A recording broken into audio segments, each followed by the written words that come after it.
Herkese salam, kanalıma ve yeni videoma hoş geldiniz. Bu videoda sizinle çeyrek mürəbbəsini necə hazırladık, onun qaydasını bölüşəcəm. İndi isə keçək videomuza. Gördüyünüz kimi öncelikle çeyrəklərimizi təmizləyirik, yuyuruq və biz 1 kilo 200 qram çeyrək istifadə etdik. Çeyrəklərimizin üzərinə 6 stəkan şəkər tozu əlavə edib bir gecə gözlədirik.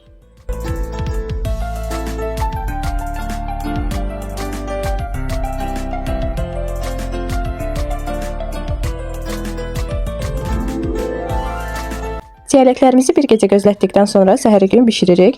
Əgər sizdə də çeyrəklərin suyu çıxmadısa, bizim kimi siz də yarım stəkan su əlavə edərək bişirə bilərsiniz. Bu formada şəkər tozu əriyənə qədər mürəbbəmizi qaynadırıq və üzərindəki əlavə köpükləri isə yığırıq.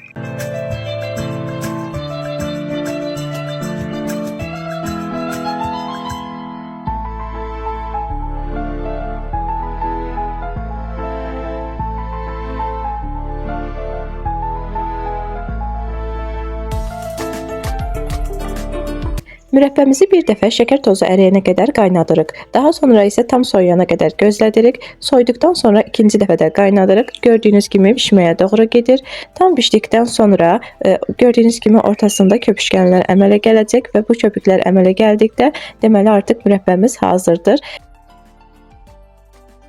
Bişməyə doğru getdikdə isə sonda üzərinə yarım çay qaşığı limon duzu əlavə edirik. Bişməyini yoxlamaq üçün isə bu formada boşqaba mürəbbəmizdən əlavə edirik. Gördüyünüz kimi qaşıq vasitəsilə bir xətt çəkirik. Əgər o xətt birləşmirsə, deməli mürəbbəmiz hazırdır. İstərsəniz salfetkanın üzərində də yoxlaya bilərsiniz. Mürəbbənin suyundan salfetin üzərinə əlavə edirik. Damcı formasında qalırsa, salfetkaya hopmursa, deməli mürəbbəmiz hazırdır. Artık videomuzun sonuna geldik. Sona kadar izlediğiniz için her birinize teşekkür ederim. Yeni videolardan haberdar olmak için kanalıma abone olmağı, videomu beğenmeyi ve şərhlərdə fikirlərinizi bizimle bölüşmeyi unutmayın. Hələlik.